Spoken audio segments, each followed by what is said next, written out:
সালের ভয়ঙ্করতম বিমান দুর্ঘটনার কবলে ভেঙে পড়ল এয়ার ইন্ডিয়ার বিমানটি মেডিকেল কলেজের হস্টেলে। প্রায় 800 ফুট উচ্চতা থেকে মাটিতে ভেঙে পড়ে বিমানটি। 7 মিনিটে প্রায় জীবন শেষ। জানা গেছে ফুল ট্যাঙ্ক জ্বালানি ছিল বিমানটিতে।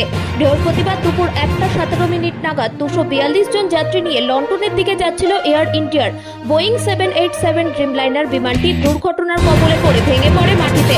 একদম বিমানবন্দরের শেষ প্রান্তে গিয়ে আগুন লাগে ভেঙে পড়ল মেডিকেল কলেজের হস্টেলে। আনুমানিক 242 জনের মৃত্যুর আশঙ্কা। কালো ধোঁয়ায় ঢেকে যায় গোটা এলাকা। বর্তমানে আগুন নেভানোর কাজ চলছে। বিমান থেকে সকলকে উদ্ধার করে হাসপাতালে নিয়ে যাওয়ার কাজ করছে সর্দার।